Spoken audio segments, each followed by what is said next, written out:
This session is going to be chaired by Nitesh Mehrotra, India Partner Sustainability and ESG EY India. To tell you all a bit about him, he specializes in ESG governance framework, ESG maturity and benchmarking across business models and value chains. With over 20 years of professional experience, he has been influential in end-to-end project management, driving profitable growth and opportunities focused on ESG. Nitesh is also a part of Global Sustainability Executive GSE Board at EY and actively contributes in industry workshops as well. Ladies and gentlemen, please make some noise and appreciate the presence of Nitesh Mehrotra over here as well. Can I please request him to kindly come up on stage? Thank you so much. I'll now be calling our respected speakers in alphabetical order. I welcome over here Aalok Deshmukh, co-founder and MD, SuperHumanRace Private Limited. Aalok is a LEED fellow and is an active contributor to the sustainability ecosystem through initiatives like the Sustainability Mafia and Solar Decathlon India. He also serves on national committees for developing the Energy Conservation and Sustainable Building Code and the Indian Building Energy Performance Standard. He had earlier headed the USAID-funded bilateral ECO3 project where he developed a net zero energy building strategy for India. He has also been a senior consultant, built environmentalist and at Rocky Mountain Institute, RMI, USA. Ladies and gentlemen, please appreciate the presence of Aalok Deshmukh over here as well, please. Can I please request all of you to clap and appreciate and show some energy over here. We also have Dhaval Barbhaya, Principal SWA Laguna Beach, California. Dhaval Barbhaya is an architect, master planner and urban designer with over 20 years of professional experience. Dhaval joined SWA Laguna Beach in August 2015 after 3 years in Singapore, leading EDAW AECOM's master planning and urban designing studio for Southeast Asia. Prior to that, he spent 12 years in St. Louis with HOK. Apart from his work in North America, his projects have taken him to South America, China, the Middle East, Southeast Asia, and back to his home country, India, of course, where he devoted 10 years to designing and building award-winning projects. Give it up for Dhaval as well, ladies and gentlemen. Thank you so much, sir, for being with us over here as well. We also have the honorable presence of Gurmit Singh Arora, National President, Indian Plumbing Association and Chairman, CII IGBC Marketing Outreach and Strategic Alliances over here with us as well. Sir is known for his various accolades and he spearheads Rajco Group and is the National President of Indian Plumbing Association, IPA. He's been the president of the association since the year 2016, of course, ladies and gentlemen. We also have the presence of Karandeep Singh Nanda, Head Operations West Region, Embassy Services Private Limited. Karandeep Singh Nanda has been handling over 25 plus million square feet under his portfolio for IFM and PAM and is responsible for managing the CRM, financial management, P&L analysis, driving operations with cost-effective solutions, building value adds, technology integration, and new business development in the West region. Can I please appreciate the presence of Karandeep Singh Nanda over here as well, please? Thank you so much. And we also have Shirish Patankar, Head Projects, Office Space Solutions. Shirish, I believe it is. Shirish is the correct name, right? Yeah, because there's a typo error over here. Is LEED AP and Well AP accredited with over 26 years of experience in project, program management and procurement in built environment. Currently, he heads projects for Office Space Solutions Limited, the largest flexible workspace solutions company in India. His expertise spans across various industries like construction, retail, BFSI, co-working, commercial, having managed over 5 million square feet out of fit projects. Give it up for Mr. Shirish as well, please, ladies and gentlemen. And apologies if there has been any mistake from my end in the pronunciation. There's a typo in the list. Thank you. Over to you, sir. All right, thank you. Thank you so much for the long and a very comprehensive introduction for all of us. I must say, it's a very diverse panel, diversity in many sense including national, the profile, and the experience. I know the gender diversity is missing, I must acknowledge, but that is something that we need to work on the country and obviously on these forums as well. So I think just to set the context, obviously we'll keep it very realistic in terms of what are the challenges in sustainability, what are the triggers, what are some of the leading practice from various fields and aspects that all my fellow eminent panelists are representing. But before that, I just want to say that, just to lay out a little bit of context in terms of the, urgency, as you would have heard since morning and various discussion. I think there are three themes that are emerging, just to lay it out there. I think the first one, as all of you know, I know it's a budget season, and I must mention the budget, which is very, very critical from a sustainability standpoint, is called carbon budget, right? So there is a limited carbon budget that was defined once Paris Agreement came live, and I was just looking at the numbers. That carbon budget at the moment is about 200 gigatons for the entire globe. And as you may know, some of you may know, most of you may know that the world still emits 40 gigaton every year, right? And we are still, after talking for last many years, 28 COPs that have happened, the UN movement, we are still on an upward trajectory. That's the reality. And I think if you were to look at it, this is a decisive decade, right? Give and take, we're about 5 years, less than 5 years left to really bend the emission curve. Otherwise, we will be in uncharted territory. So I think that's point number one. And obviously, from a building standpoint, we all know a significant chunk of emissions come from the construction sector. So what are we doing to bend the curve? I think that's point number one. The other thing, I think from an Indian context is very important, is that if you look at our per capita income, right, last year was about $2,500, right? And according to EY's projection and many projections, right, we're going to grow 6x in the next 25 years as we become a 100-year nation, and we'll get to about 15,000 per capita income. And that essentially tells us that 3/4 of the country is still to be built, right? And I think there lies a risk and an opportunity that how do we build differently than the West, right? Because for West, a lot of people would argue that the trajectory has to come down, and obviously our growth trajectory is going up, right? And I think that how do we fit sustainability as an equation in the carbon budget that I talked about, right? And the third, I think, which is very important, that as you may know, is that various studies are saying that up to 10% of the GDP may be at risk because of climate change, right? So we are seeing the impact of climate change, I think, in various aspects, in heat waves, in floods. So how do we make our infrastructure resilient? So I think that's just a little bit of the opening context that I wanted to set. So I think with that background in mind, I'll go start with Aalok, since you're just sitting here. And I know you do a lot of work on digital and data, so maybe that's one thing I'll upfront start with, that the role of digital technologies, how can that really accelerate, create a single version of truth for us, and data, can that help us take meaningful decisions? So maybe starting with the tech and digital aspect first, that how can that help create and solve this problem? So maybe Aalok, over to you. Sure, yeah, thanks Nitesh. And so absolutely the answer to that would be yes and yes. Data and technology, what it's doing is that, so we currently have around 190 odd square feet of leasable commercial real estate on our platform, and 270 odd square feet, 270 million and 190 million square feet of, so 290 plus million square feet of saleable residential real estate on our platform.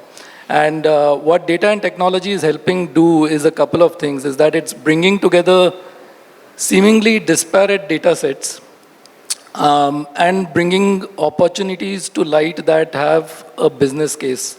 So an example would be one of our clients, large real estate investment trust, looked at, they were intrigued by one of their assets having a very high energy intensity, disproportionately high energy intensity.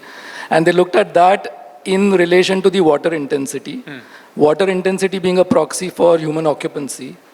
And they were able to find that the energy intensity was not on account of human occupancy. It was in fact because the tenant was running a server farm on site for an office space. Right, so that became a negotiation vector We've had other instances of juxtaposing vacancy of the asset against the fact that there was an opportunity lost because a large global bank would not lease space in assets that did not have on-site renewables. Yeah. That, along with the visibility of the terrace space that was unutilized, made a very quick case for on-site solar installations. So those are just a couple of examples, but data is helping bring these opportunities that are hidden in plain sight to the forefront. Yeah.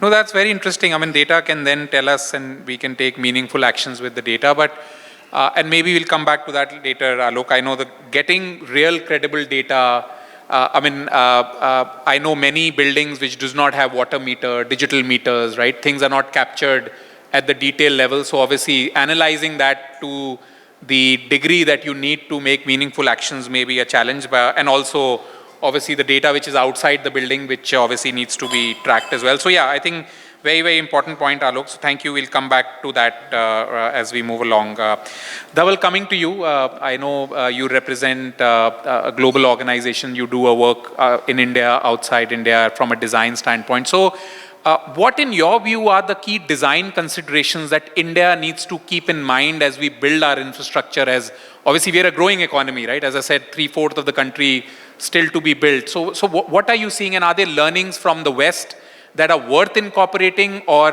are there lessons that we could also look, and maybe the other way around, that the West needs to incorporate our learnings that we have in India that maybe they haven't? So both ways, Dhaval.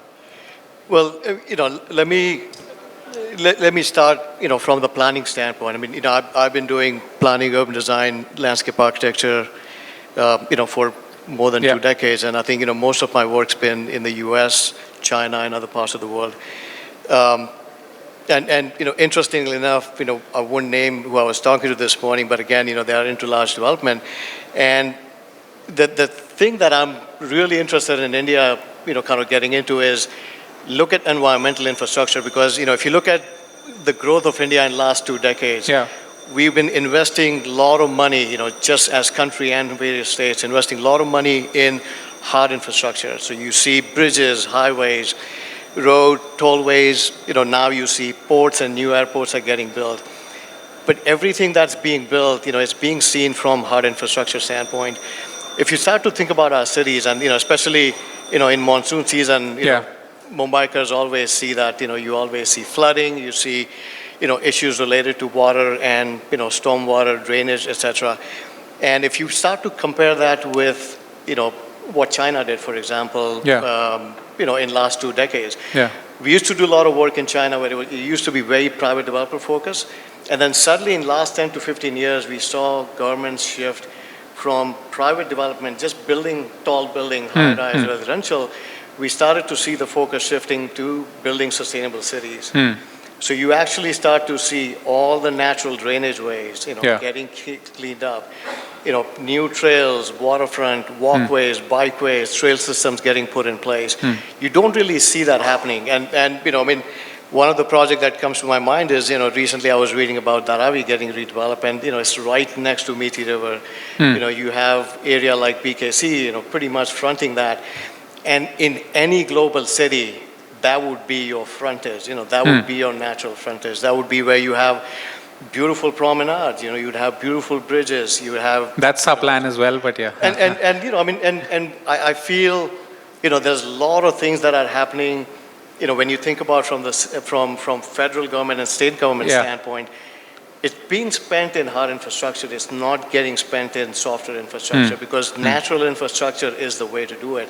If you look at city of Mumbai, during the colonial days to now, you can see how much of natural infrastructure that got taken up by development.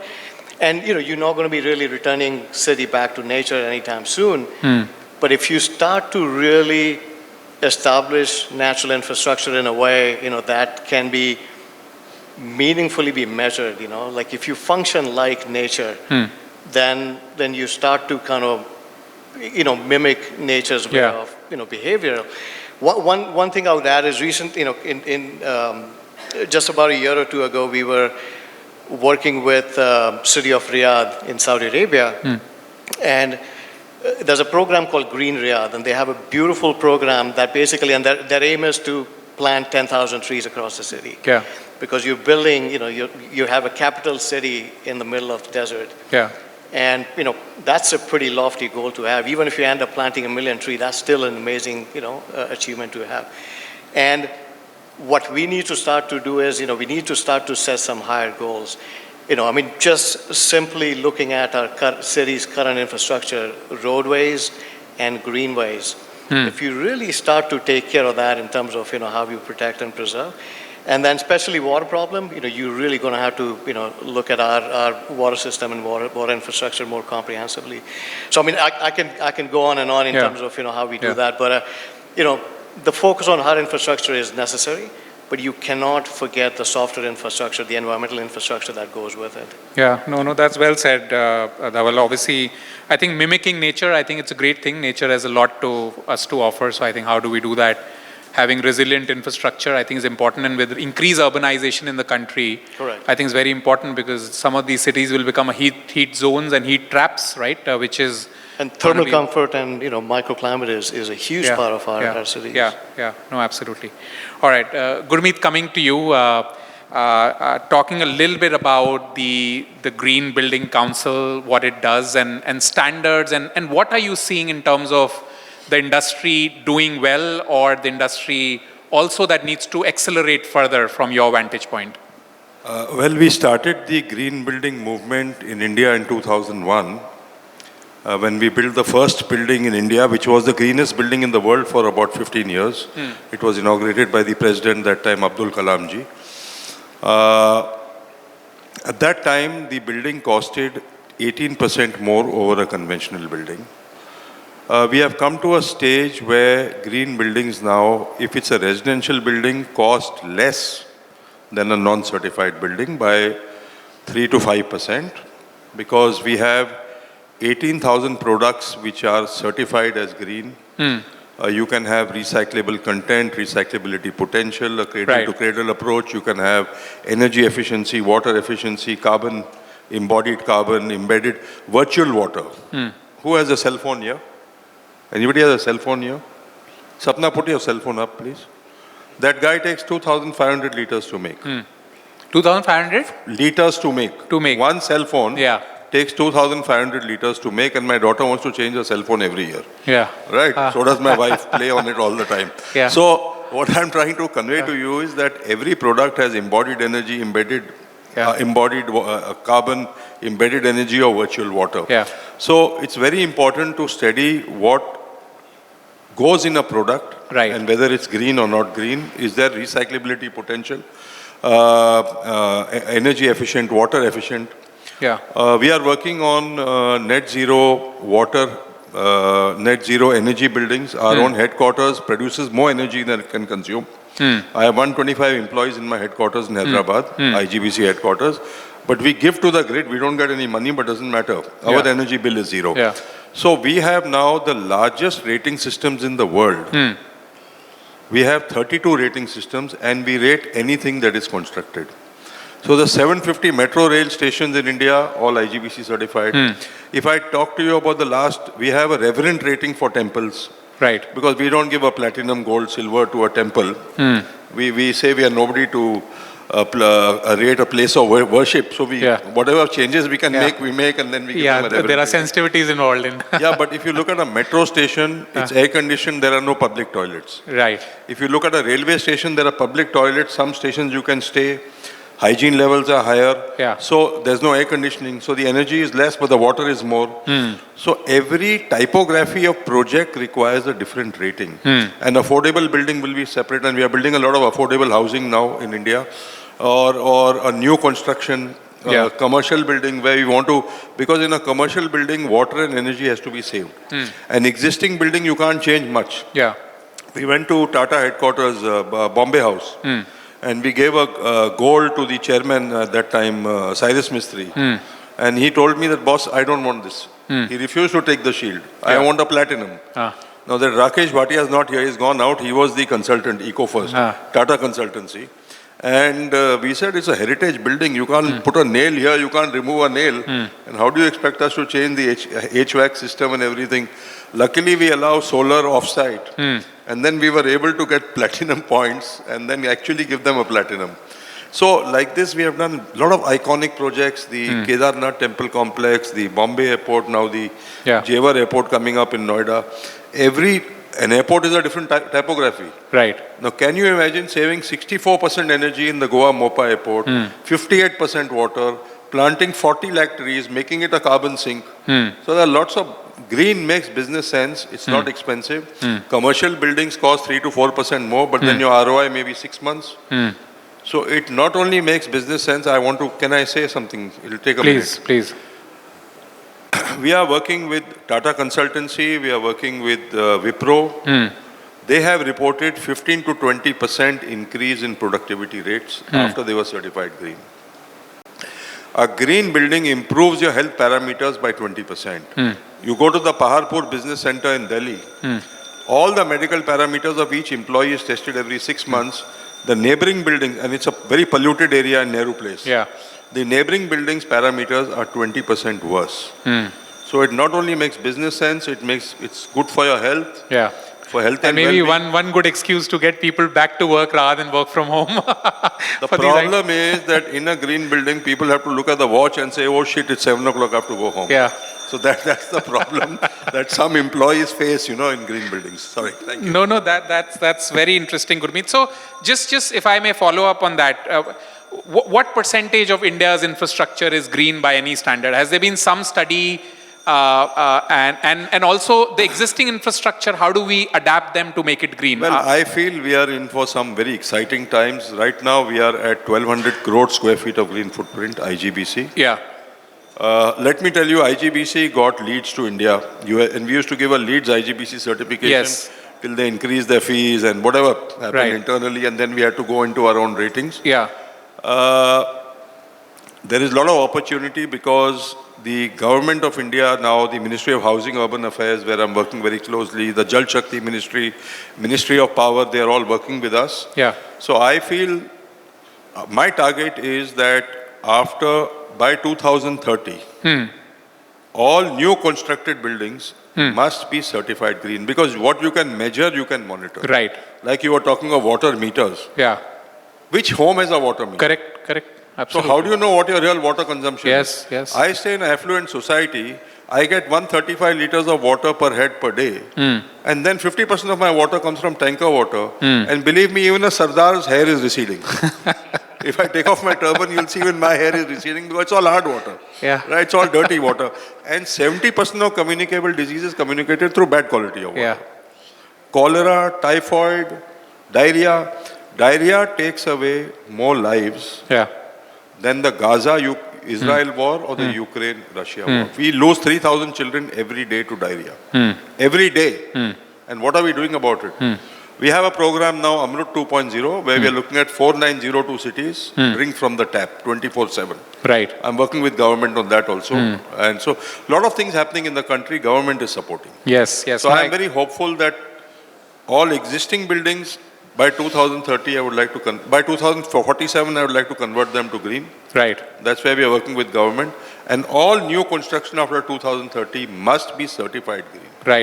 No, that's a great and very important goal, Gurmit, as you said. And some of it is no-brainer, as you said, right? Because there's a win-win scenario. There is no trade-off. Because typically, when we look at sustainability, many things have trade-off, right? But seems like you're saying there could be a win for all, right? Rather than the perception is that green buildings cost more. And that is what we are trying to remove the perception. Once we remove that perception, everybody will go green. That's correct. And I think maybe that notion came from the Western world, right? Because they need to adapt the concept of green premium, which is creating a little bit of an angst.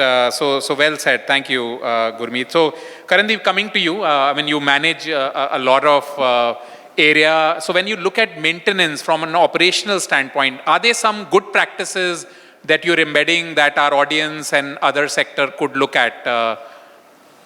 Sure. So, from a maintenance point of view, I think that today we are more focusing on conditional-based monitoring, that is reliability maintenance. Yeah. So, we are focusing on how we can, other than the preventive maintenance, how we can focus more on predictive maintenance. Like we have today IoT-based vibration analyzers, which can detect the vibration of the equipment. Yeah. So, now like bearings, if you see, right, if I know what is happening wrong with the bearing by using a simple shock pulse meter, I can prevent my motor coil to get burned, because that will be a huge cost if I have to replace the motor. Yeah. Then there are other techniques like we are doing thermography to detect the hotspots, or oil analysis by measuring their dielectric strength and all. Yeah. So I think these are all, so we know what is the residual time of the equipment and how we can get it corrected before it goes to failure. So that is one of the techniques which is basically used, because while cost saving and all definitely is a focus area where we are trying to promote more of solar power. Yeah. And from embassy point of view, we have our own solar power plant in Bellary in Karnataka, which is around 100 megawatt generation, where we completely produce it. We do complete energy wheeling. It goes to the BESCOM grid. And then from that we provide it to our tenants. And most of our tenants also are renewing the contracts with us because of this solar power thing. Yeah. Secondly, I think since we are more in facility management and we are more of enablers, right? So the focus area, I think I want to divide it into 5 parts. One is in terms of biodiversity. So there is a lot of focus today in terms of sustainability and biodiversity. Like for most of our customers and even our parks in REIT parks, we have try to develop butterfly parks, which is just if you have 1,000 square feet area, you develop that. Then we have also encouraged something called as an urban farming, where we are basically providing plots to our employees, and they are able to cultivate crops, and we tell them vegetables and all that you can take it to your home. Yeah. So that is also encouraging this. Then second point which I want to focus in terms of buildings is in terms of water management. So like in continuation the point mentioned earlier, I think water management again, what we are basically focusing is that we have STPs at most of our sites, and how we can, like we had done an exercise, we had done a project where the quantity of water was 304 KLD, which we were treating. And in one of the WTPs, we had actually changed this pressure sand filter to a screen filter. So the amount of backwash, which was like 35,000 liters per day, it came to 104 liters. Yeah. So you can see how we have increased the backwash efficiency. We have reduced from 11.5% to 0.3%. So, and water, another ways is that we are promoting waterless urinals, water flow reducers. This is from a occupier site inside an IFM building. Yeah. Then third important point which I want to say, which we are emphasizing, and with much pride I can say that there are some buildings which we are managing where we have reduced the waste landfill rejects. It has come to even 0%. And the reason is because we are encouraging source segregation. We are doing quarterly awareness session with our tenants. We have also changed the schedule of the timings of the waste. We have deployed additional security guards to ensure that the dry waste is completely recycled and the wet waste is composted. And also our person goes till that last point where the waste segregation is going on. So that is from that perspective. Then fourth point I would like to emphasize is on tenant engagement. Because today for a sustainable building, occupiers, when they are occupying the building, one of the major important consideration is how, as service providers, along with our customers, we are engaging them. Yeah. So we are doing a lot of like sessions like on diabetes, healthcare, Zumba, yoga, meditation, and we are also encouraging flea markets and all. In fact, there is a new concept today in facility management, which is it's not a new concept, but it's being promoted now in terms of a facility week. Like there for a week, basically we do some safety inductions, we promote some food festivals, some health camps and all.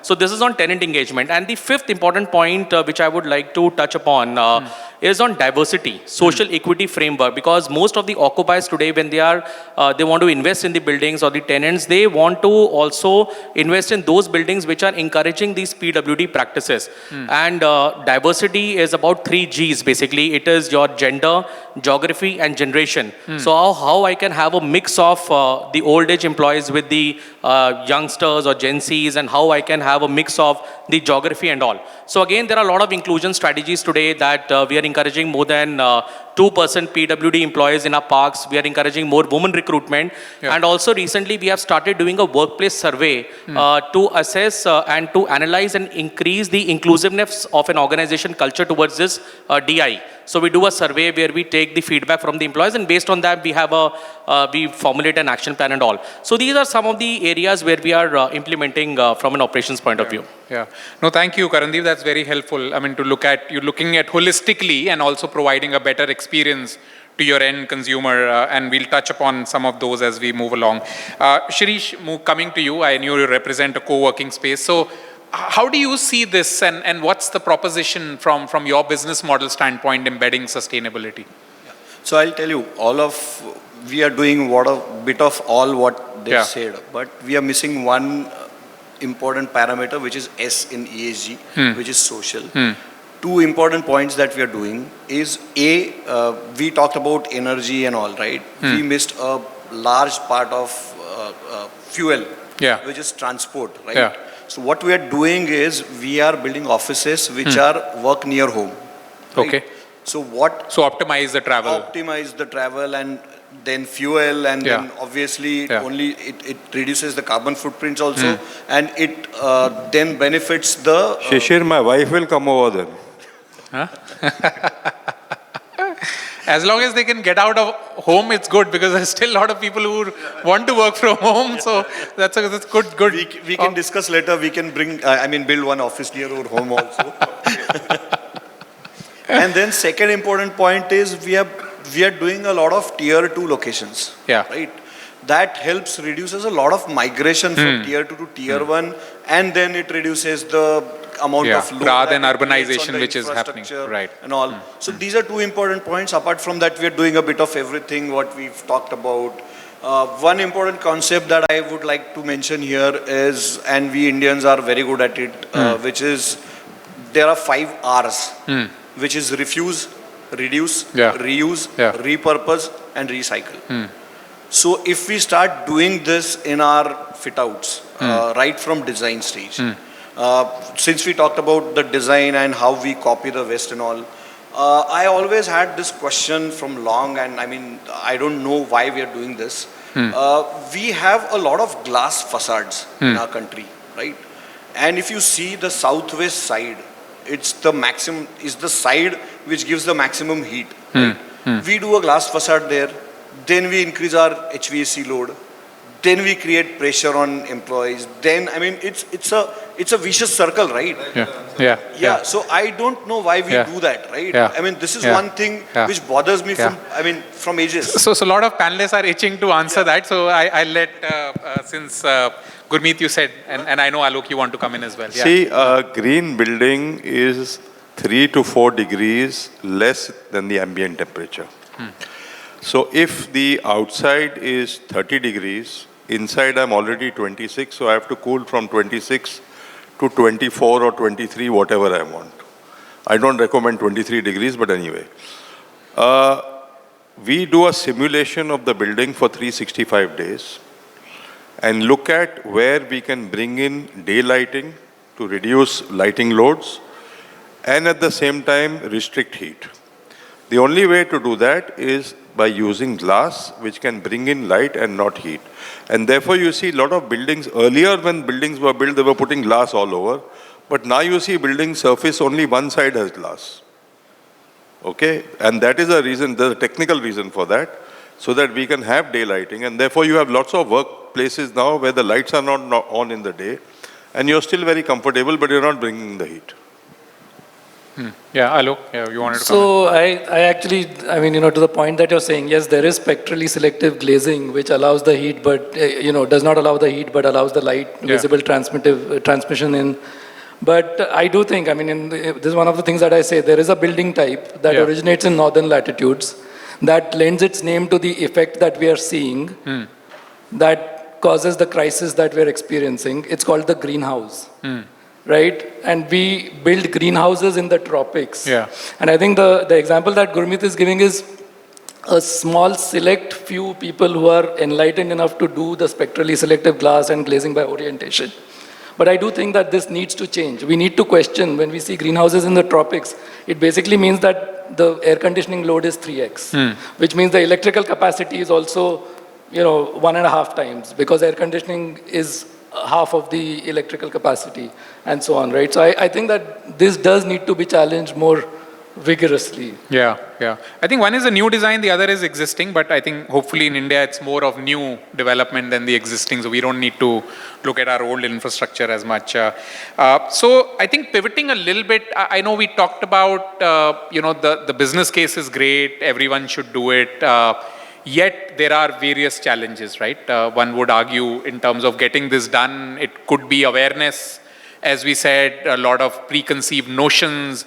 It could be change management at times, the way we've been doing things that needs to be challenged. So I think I want to pivot as we move around a little bit on the challenges that are there to really solve it. It can be technological, it can be human, right? In terms of creating awareness, it could be change at the end consumer end.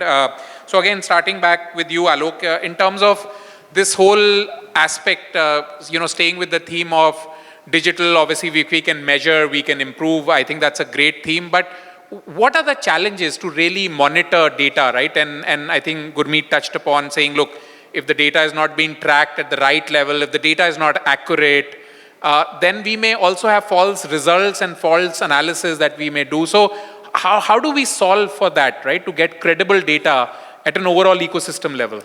Yeah, so that's a that goes to the crux of, is it just acing reporting or are you actually delivering results? Yeah. Right? And so the thing is, the way we've kind of solved for that is that we've made the capture of data, we've democratized it.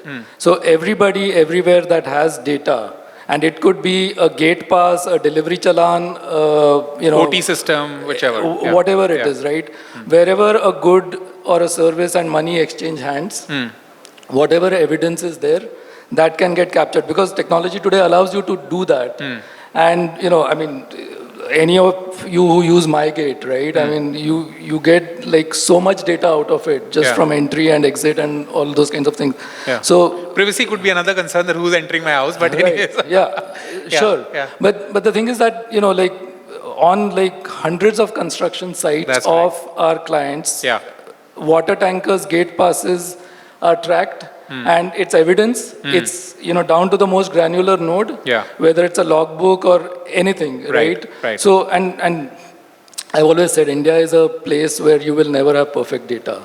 And so you're going to have and no one has, you're right. And we just have to figure out ways to look at aggregates and, do some, intelligent statistical analysis and see what patterns we are getting out of it to be able to say that, this is causative and this is the correlation, and we're going to work on then drilling down for greater accuracy of data there. So I think drill down where required is just something that we have to get better at. No, that's a good point, and I think hopefully with 5G, AI coming, that can really help make some intelligent decisions and also aggregating data, right, as you said, from the down source. And just to add one other piece, slightly kind of tangential, but we also have, in the community impact, social responsibility space, hundreds of locations in remote rural India, non-profit field staff are reporting impact data that is bringing forth real insights. And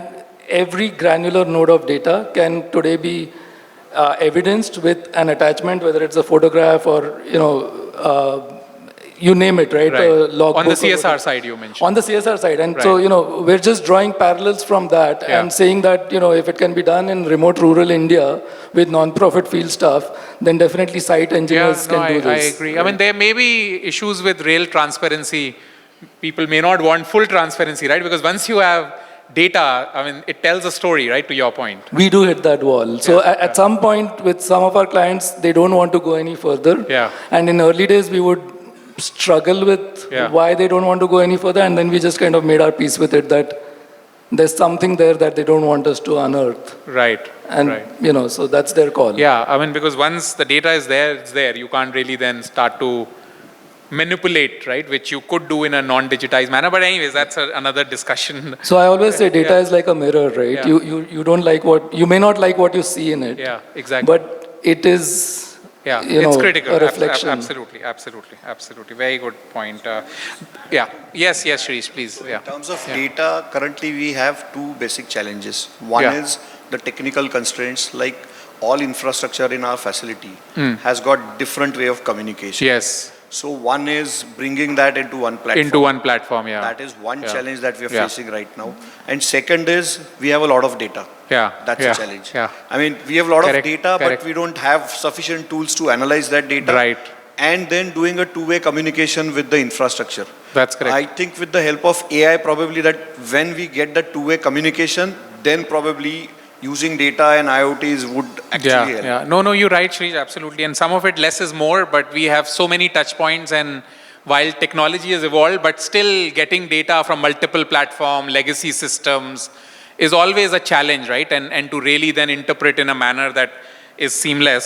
So no, that's a great point. Dhaval, coming back to you a little bit on some constraints on planning. I know you gave us a little bit, but as you look at planning and design, what are the challenges that you see as you start to incorporate sustainability?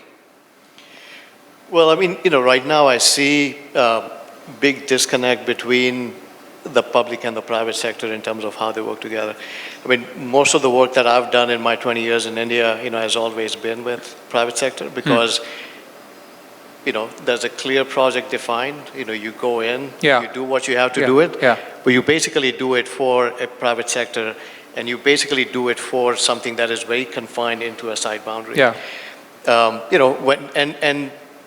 I mean, the number of projects that I can think of, but every time when you basically attach that project out to the outer world, to an existing city, the project falls apart. The project is successful, inside, and I think right now I just see the communication that has to happen from the local municipality standpoint with the private sector, or public-private, the way they come together, not the public-private partnership, but just the way public realm and the private realm comes together and then builds something that is cohesive. If you look at anywhere around the world, pick a city, that you like, that you go for vacations, and you use it as a model. You'll always see a better coordination happening between the two sides that I feel, currently doesn't happen. Yeah. I mean, I'll tell you, we used to do these, 100-acre, 200, 500-acre townships. You have beautiful, 6-lane roads, coming out onto a single lane, Yeah. kind of Yeah. contextual And chokes it, circulation system. And, what's the point of building something that is 6-lane, coming outside and meeting only a, Yeah. 1-lane road? Yeah. Because you're not planning transportation at the city scale. I mean, even just outside here, you Yeah. see how the traffic is being channelized. So there's a lot of planning that has to happen both at a micro and macro level that I feel is done in a piecemeal fashion, that happens more comprehensively in other parts of the world. Just the way the two sides talk to each other and make sure, and the public sector is the agency that actually makes the connection happen, because private sector will never, they'll always take care of their own business, but public sector, because it's responsible for public safety and so on and so forth, they have to enforce, and currently I don't see that happening in fashion. And I think going back to our natural infrastructure, because we always, we are more concerned about our own internal world, because we know that that's the only thing we can control. Yeah. And somehow we have accepted that the outside world is what it is. And if we stop taking that, as a status quo, and if we challenge that, I'm sure there's money there. I mean, if you look at, now the way our tax structure is bringing in money, especially, both at the federal and the state level, in terms of, how you spend that money. I just don't see that money is being spent in the right fashion that's still solving cities' problems. Because I still, I've been living outside the US, outside India for now 26 years, but at the same time, I've been constantly coming back, and I've been doing a lot of projects. And I wish I could be doing more and more public sector projects and actually work on projects that I've done in other parts of the world. And I haven't given up hopes, but I really think, no matter which city you take from this country, there are a lot of simple, easy areas that you can start with, whether it's your roadways, waterways, building sidewalks, providing better connectivity, crosswalks. I mean, and you take that for granted in the other parts of the world, I mean, that's where you go, you go outside, you behave, you see it, Yeah. you come back and you again, and if that changes, and then I think, that also has to do with, a little bit of mindset that changes at the higher level. That not mindset, only and just- also someone would say, right, the population, the sheer size and scale the country has, right? Because Absolutely. no other country in the world can adapt to such a growing population, urbanization. But yeah, I mean, absolutely, I take your point. So I know it's easier said than done, right? If I were to, But at the same time, we used to compare ourselves with China. I remember, a decade back, we used to look at the graph and say India is going to surpass China, right? And I think we can. I mean, population standpoint, we are quite similar, right? Yeah. I don't compare, the way the governance happens in China versus India, and I think it's completely different, and I completely take that, into consideration. It's just, population density, urbanization, that is a challenge, but it can be solved. And, there's a lot of money that needs to be poured in, but now the money is coming in, and I think, it just needs to be spent in the right way. Yeah. No, absolutely. I think a lot needs to be done in terms of coordination. I know easier said than done, but things have started to change, and it obviously takes time to move the needle a little bit. Coming back to you, Gurmit, I think just a little bit on the standards. I know there are a lot of global standards, right, that are there. How would you say are Indian standards different, if any, and is there a nuance to looking at Indian standards versus global lead and others, and how do they differ, if you may just create a little bit of awareness with everyone? We are the founders of the World Green Building Council, and out of 70 countries, the Indian Green Building Council is number 2 worldwide in terms of green footprint. US GBC is number 1, what they call GBCI in India. But our target is that after 2 years, we would even beat their worldwide figure, because India is just by growing. sheer size. And By sheer size, we have 6.7% urbanization rate, and one Chicago that's 600 square kilometers every year, and whatever we are constructing right now, 36 kilometers of roads every day. Yeah. So we have the world's best standards. And a lot of our standards now are being adopted by neighboring countries, Sri Lanka, Indonesia. Some of them, I'm not saying all of them. Right. Like they want to use, we had the only standard for metro rails where we recover even the braking and convert it to energy for air conditioning. Yeah. And a metro rail breaks, the stations come very frequently, every 3-4 minutes there's a station. So this standard was derived with Delhi Metro Rail DMRC, Dr. Mangu Singh, who was the chairman at that time, and Mr. A.K. Gupta, the electrical head, were on our committee. In fact, Dr. Mangu Singh was on my IGBC board. So we have been working with a lot of corporations and the World Green Building Council. We also chaired the Asia Pacific Network, which is 22 countries of Green Building Councils, including Australia. So our standards are now being followed and copied. The net zero standard is also being adopted by the World Green Building Council, even though they started the net zero movement. So our standards are very well modern and also cover carbon, as I told you, because we have to achieve carbon circularity or neutrality by 2070. 46 years, many of us will not be alive. So earlier we used to work with R1, R2, R4 and R5. Today we have green chemicals like Alpha HP, Stride NC, Good Sense and Crew, which also have a less dilution level as compared to these chemicals. But when again you go back to your home, the maid will not, they will not use the green chemicals. So I think that mindset also needs to change. So that's my point. So you need to own both residential, commercial to get that done. My maid will not wash the utensils unless she removes the aerator in the house of the President of the Indian Plumbing Association. All right, I think change management end to end, that is what we need to do. Shirish, coming to you, any do's and don'ts from your industry that you're seeing or any other challenges that you want to highlight? In take up this point, whether the customer is really ready to pay that. Unfortunately, no. I mean, probably what we'll have to do is the entire ecosystem has to be aware. That but Karandeep is saying it's going to save you money. You don't have to pay. In fact, he's saying I'm going to lower the price or the cost. As sir said, the green building is going to cost me 4 or 5% more, right? Ultimately, I have to take it from commercial. Right? So the entire ecosystem has to be aware. Right. And we have to understand it's for the greater good. Right. So, as I said, entire ecosystem has to understand. Right. Unless and until there would be competition, some people would do unfair practices. They would, I mean, the customer will obviously go to them because of the price benefit and all. Right. So that's the challenge that we are facing currently. There are some customers who are aware, who come and say that, no, we want this way, and they are ready to pay that cost. But not all.